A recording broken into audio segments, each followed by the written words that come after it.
जाने तमन्ना तो जुनू मेरा अनुशा खान किस नंबर 5। वीडियो में आगे बढ़ने से पहले बस आपसे एक रिक्वेस्ट है कि प्लीज़ चैनल को सब्सक्राइब करें और वीडियो को लाइक करें। Thank you. अरहम कब पहुंचेंगे वो लोग? सरदान और अरहम को 10 मिनट हो चुके थे फ्लैट पर पहुंचे।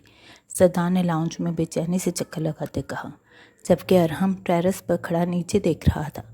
बस कुछ मिनट्स में पहुंच जाएंगी। अरहम ने रेलिंग पर अपने मजबूत बाजू फैलाए कहा।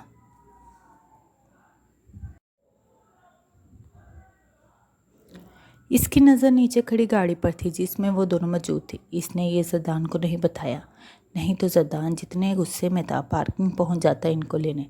अरहम की नज़र नीचे ही थी जब वो दुश्मन जान हल्के नीले रंग के मॉडर्न से कुर्ते और ट्राउज़र में हल्के नीले रंग की चादर लपेटे बाहर निकली। अरहम का खून एकदम आतिशफिशा बना और दिव्या को बिना मुंह ढके रफ़ीक बाबा और गार्ड से कुछ बात करते देख अरहम इस दुश्मन जान को 2 साल बाद देख रहा था। वो सोच कर आया था कि जितना वो इन 2 सालों में एक झलक के लिए तड़पा है, जरदान का मसला हल होते ही वो इस दुश्मन जान को एक चांस और देगा। लेकिन वो बार बार ऐसी हरकतें करके इसके गुस्से में मुसलसल इजाफा कर रही थी, जो इस नाजुक जान को खुद पर ही बर्दाश्त करना पड़ता था। अरहम इन दोनों को बिल्डिंग के अंदर बढ़ते देखकर अंदर लाउंज में आ गया। सरदान, तुम सामने वाले रूम में जाओ, अरहम ने सरदान को आहिस्ता आवाज़ में कहा।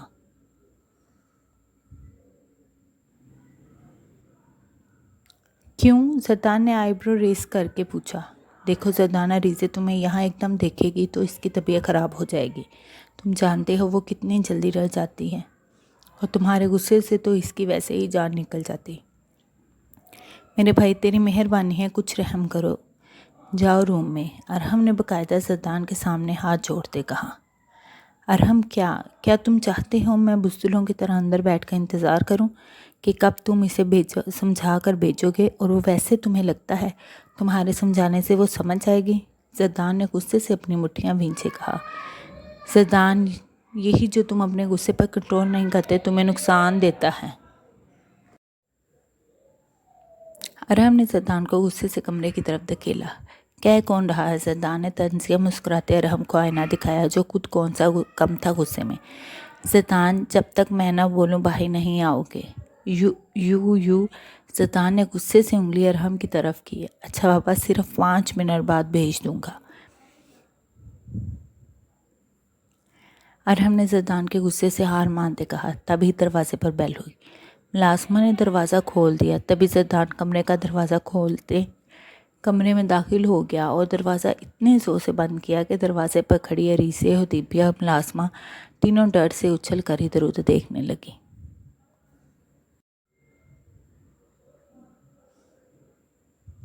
अरहम सरदान की इस हरकत पर सर नफ़ी में हिलाता लाउंज की तरफ बढ़ गया। बेबी जी, आ जाए अंदर। इन तीनों में से मुलाजमा ही सबसे पहले होश में आई और इन दोनों को लिए लाउंज की तरफ बढ़ गई। घर तो प्यारा है सना की पुप्पो का, अरीसे ने घर को देखते हुए कहा, जो बहुत खूबसूरती से सजाया गया था।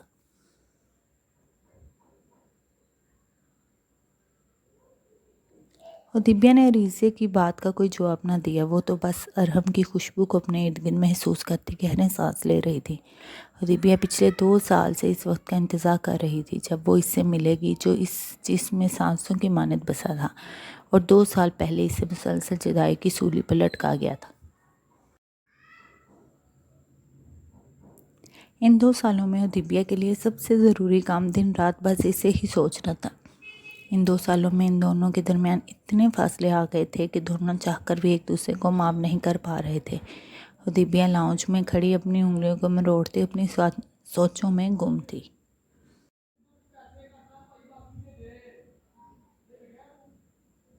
अरीसे लाउंज का जायजा लेते सोफे पर सुकून से बैठ चुकी थी। मुलाजमा इन्हें बैठने का कहती लाउंज से निकल गई। दिव्या सोफे के पास गुमसुम ही खड़ी थी जब इसे अपने बिल्कुल पास से वो खुशबू आई जिसे वो तब से महसूस कर रही थी जब से इसने इस फ्लैट में कदम रखा था। और दिव्या ने अपनी आंखें बंद कर रखी थी और हमको बिल्कुल अपने पास महसूस करते हुए दिव्या ने जल्दी से सोफे का सहारा लिया। इसका जिस्म हल्के हल्के लरसने लगा था। जबकि अरहम हुदैबिया को मुकम्मल इग्नोर करते अरीज़े के सामने गया, जो इसे देखते शौक से खड़ी हो गई। इसका मोबाइल और बैग इसके हाथ से छूटकर ज़मीन बोस हो चुका था। अरहम भाई आप यहाँ? अरीज़े ने डरते हुए इधर उधर देखा। हाँ अरीज़े गुड़िया, मुझे हुदैबिया से कुछ ज़रूरी बात करनी थी, इसलिए बुलाया था इसे।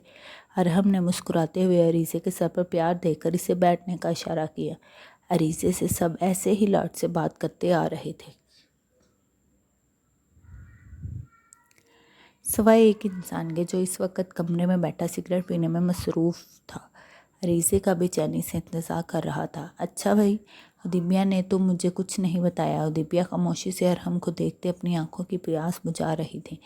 वो इस वक्त वाइट शर्ट जिसके बाजू कोहनियों तक फोल्ड किए ब्लैक पैंट में मलबूस था, जबकि बाल माथे पर बिखरे हुए थे। वो काफ़ी थका थका लग रहा था। अरीज़े ने अरहम के सामने सोफे पर बैठते कहा, इससे मैंने ही मना किया था। अरहम ने अभी भी हुदैबिया की तरफ नज़र उठाकर नहीं देखा। इसे हुदैबिया का बिना मुंह ढंपे गार्ड और रफीक बाबा के पास खड़ा होना एक अनदेखी आग में जला रहा था, जिसका वह हिसाब अभी कुछ देर में लेने वाला था। अरहम भाई, आप कब आए लंदन से? अरीज़े बज़ाहिर अरहम से बात कर रही थी, लेकिन देख इधर उधर भी रही थी। कल की फ़्लाइट से आया हूँ। यहाँ पर गाइस फ्लैट को फ्लाइट की बजाय फ्लैट लिखा गया। खैर, और हमने सोफ़े पर सीधे होते टांग पर टांग रखी और अपने दोनों बाजू सोफ़े पर फैला लिए। आप घर कब आएंगे? अरीज़े ने अरहम से अफसरदा लहजे में कहा। 2 साल से इनके घर में चाय खामोशी सबको बहुत परेशान करती थी। अरीज़े, मुझे तुमसे एक बात करनी थी। अरहम ने अरीज़े की घर आने वाली बात सिरे से इग्नोर ही कर दी। अरहम ने अरीज़े से कहा, हुदैबिया अभी वहीं गर्दन झुकाए खड़ी थी। भाई, अगर आप जरदान के बारे में कोई बात करना चाहते हैं तो माज़रत, मैं इनके बारे में कोई बात नहीं करना चाहती। अरीज़े ने फ़ौरन अरहम की बात काटते कहा।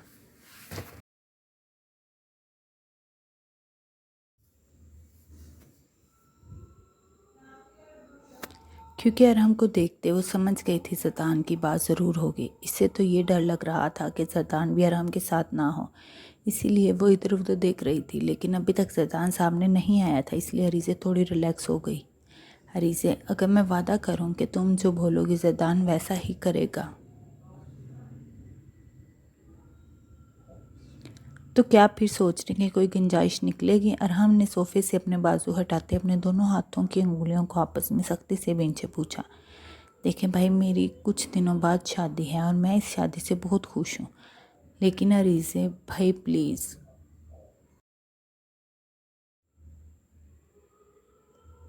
अरीज़े, एक चांस तो हर इंसान को मिलना चाहिए। और हमने अरीज़े को समझाने की कोशिश की। देखिए भाई, मुझे लगता है असफत जैसा इंसान ही मेरे लिए बेहतरीन है। अरीज़े ने अपने दिल की धड़कनों को कंट्रोल करते खुद एतमादी से कहा, जबकि कमरे में चक्कर लगाते जरदान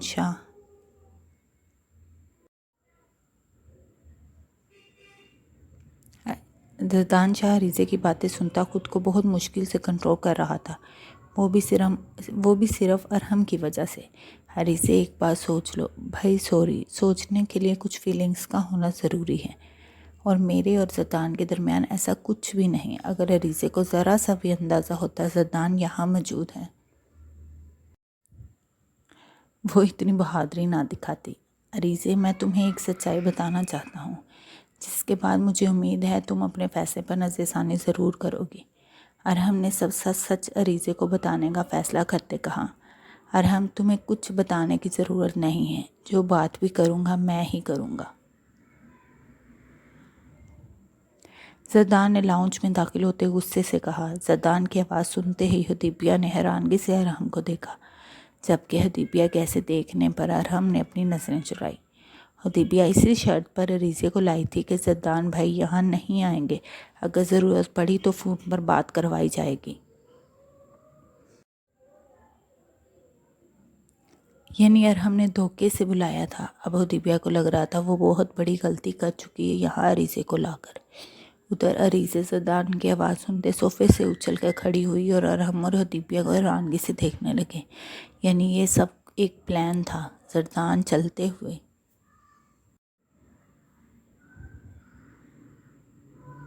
अरीसे के पास आया। अरीसे को देखते जद्दान के दिल में सुकून सा उतरने लगा, जो इस वक्त मैरून रंग की शलवार कमीज़ में मैरूनी शाल में बना बिना मेकअप के जद्दान के दिल में हलचल मचा रही थी। ये लड़की इसके दिल का चैन, इसकी रूह का सुकून थी। जद्दान को लगता था अगर अरीसे इसके साथ है तो सारी दुनिया इसके ख़िलाफ़ हो। इसे फ़र्क नहीं पड़ता था, लेकिन जब अरीसे ही इसके ख़िलाफ़ हो गई तो इसका दिल चाहता था वो सारी दुनिया को आग लगा दे। जद्दान अरीसे के बिल्कुल पास खड़े इसे सुर्ख आंखों से देख रहा था। जद्दान ने इसी कैफियत में अरीसे के गाल पर हाथ रख कर महसूस करने की कोशिश की। अरीसे लरजते हुए जद्दान से दूर हुई। जद्दान को अरीसे की ये हरकत बहुत नागवार गुजरी, लेकिन वह बर्दाश्त कर गया। वो सिर्फ 2 साल बाद अरीसे को महसूस करना चाहता था, वरना अपनी लिमिट्स इसे अच्छे से पता थी। जद्दान ने घूरते हुए अरीसे को देखा, जो अरहम के पास थोड़े फासले पर जाकर खड़ी हो गई। ये सब देखकर जद्दान का गुस्सा सातवें आसमान को छूने लगा, क्योंकि वो लड़की जिसे वो इश्क की हद तक चाहता था, इसे सब पर भरोसा था सिवाय जद्दान के। लाउंज में पूरे रात से खामोशी छाई हुई थी, जिसे दोनों लड़कियां लरजते कांपते महसूस कर रही थीं।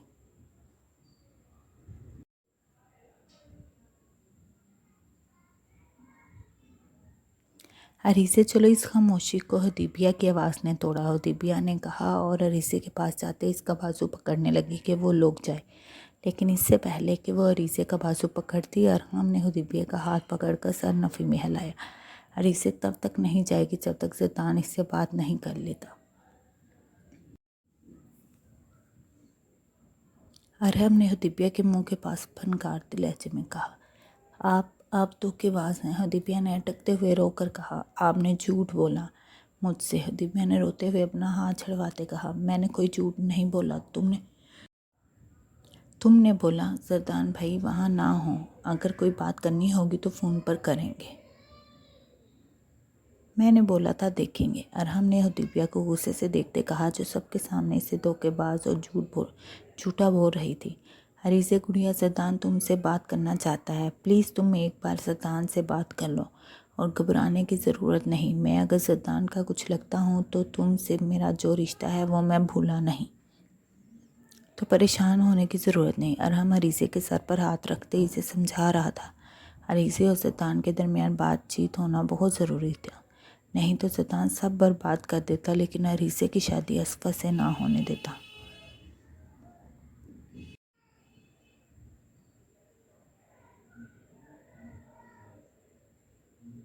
जबकि अरीसे रोते हुए मुसलसल नाम में सर हिला रही थी, जब जद्दान अरीसे की कलाई को जोर से पकड़े अंदर की तरफ बढ़ा। जद्दान, सुकून से बात करना, वरना इस सब का नुकसान तुम्हें ही होगा। अरहम ने जल्दी से जद्दान को रोक के कहा, अभी क्या कम नुकसान हो रहा है?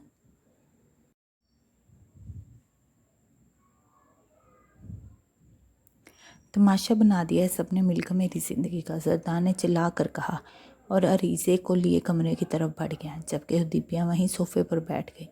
अब इसकी टांगों में खड़े होने की सकत नहीं थी। अरहम भी चुपचाप टेरेस पर चला गया और सिगरेट पीते अपने दिलो दिमाग को ठंडा कर रहा था।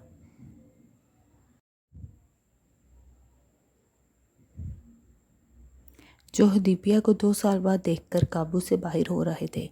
दिल इसे एक बार छूने और महसूस करने के लिए मचल रहा था। कब तक वो अपने दिल के मुंह और जज्बों को नज़रअंदाज करता, इसीलिए वो टेरेस पर आ गया था। वो टेरेस पर ही खड़ा था जब मुलाजमा ने बताया कि इसका मैनेजर आया है। इसे अरहम ने ही बुलाया था। इसे कुछ ज़रूरी फाइल्स पर साइन चाहिए थे। अच्छा, अभी 5 मिनट बाद इसे लाउंज में भेज देना। अरहम मुलाजमा को हुक्म देता लाउंज में बैठी हदीबिया की तरफ बढ़ा। सुनो, सामने वाले कमरे में जाओ। अरहम ने बिल्कुल हदीबिया के पास जाते कहा, जो सोफ़े की बैग से सर टकाए आंखें मूंदे बैठी थी। क्यों? हदीबिया एकदम हड़बड़ा कर खड़ी हुई और सीधी अरहम के मजबूत सीने से टकराते ज़मीन बोस हो जाती, लेकिन अरहम ने बर वक्त इसे खींच कर अपनी मजबूत बाहों में संभालते अपने सीने से लगा लिया। अब अरहम की मजबूत बाहें हदीबिया की कमर के इर्द गिर्द थीं और अरहम ने हदीबिया को ज़ोर से अपने सीने में ऐसे भींच रखा था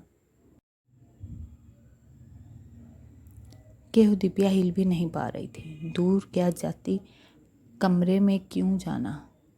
हदीबिया ने डरते कहा, मेरी जान, जैसा आप सोच रही वैसा कुछ नहीं करने जाना।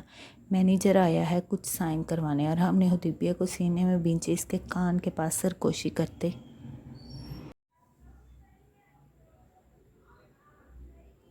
ऐसे कहा कि इसके होंठ हुदैबिया की कान की लू को छूते इसे कांपने पर मजबूर कर गए। आप बुला लें, मैं एक साइड पर ही बैठी हूँ, आपको डिस्टर्ब नहीं करूँगी, हुदैबिया ने हिम्मत करते खुद को छुड़ाने की कोशिश करते कहा।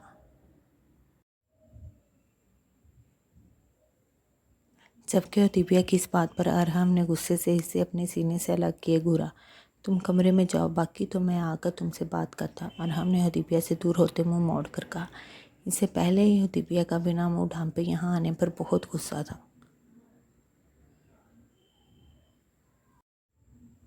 और अब इससे कोई फ़र्क नहीं पड़ रहा था कि वो मैनेजर के सामने ऐसे ही बैठी रहे।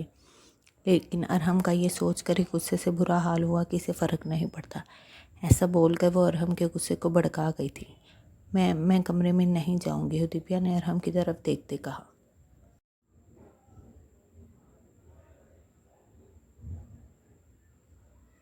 जबकि हुदैबिया की बेजा जिद पर अरहम अपनी सुर्ख आंखों से घूरते हुदैबिया के पास गया और अपने बाजू इसकी कमर में डाले अपने पास खींचा। माय डियर, मैं कुछ करना चाहूँ तो इसके लिए मुझे कमरे में जाने की ज़रूरत नहीं, यहाँ भी सब कुछ कर सकता हूँ।